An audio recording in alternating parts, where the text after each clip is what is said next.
నుంచే నైతికత మొదలు కావాలి. ప్రభుత్వ సలహాదారు చాగంటి కోటేశ్వరరావు గారు మాట్లాడారు అని. నైతికత అనేది కుటుంబం నుంచే ప్రారంభం కావాలని రాష్ట్ర ప్రభుత్వ నైతిక విలువల సలహాదారు బ్రహ్మశ్రీ చాగంటి కోటేశ్వరరావు గారు పేర్కొన్నారు. విలువలు విద్యా సదస్సులో కార్యక్రమంగా లోకేష్ తో కలిసి ఆయన పాల్గొన్నారు. ఎస్, మీరు చెప్పింది 100% కరెక్ట్. నైతిక విలువలు అనేది కుటుంబం నుంచే ప్రారంభం కావాలి.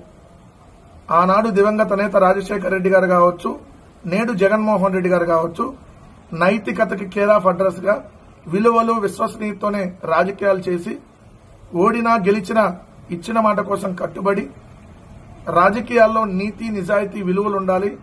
నైతికత అనేది ఒక రాజకీయ నాయకుడికి చాలా ఇంపార్టెంట్ అని చెప్పి ఏదైతే ఈ ఆంధ్రప్రదేశ్ రాష్ట్ర ప్రజానికానికి తెలియజేసినటువంటి గొప్ప నాయకులు దివంగత నేత రాజశేఖర రెడ్డి గారు కానీ, ప్రస్తుతం ఉన్నటువంటి వైఎస్ఆర్ కాంగ్రెస్ పార్టీ అధ్యక్షుడు జగన్మోహన్ రెడ్డి గారు కానీ.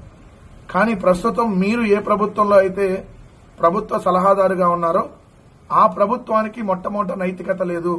ఈ ప్రభుత్వానికి విలువలు లేవు, విశ్వసనీయత లేవు.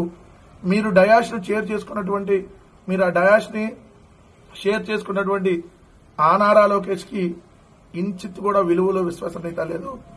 మాట మీద నిలబడేటటువంటి అలవాటు ఆ నారా కుటుంబానికి లేదు.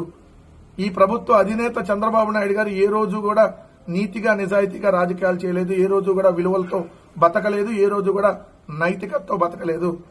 మీరు ఆ ప్రభుత్వంలో సలహాదారుగా ఉండి వాళ్ళకి సలహాలు చెప్తున్నారు. ఇప్పటికైనా వాళ్ళు పాటిస్తే మంచిది, నైతికత విలువల విశ్వసనీయతతో. సో మీరు చెప్పడంలో ఎక్కడ తప్పలేదు.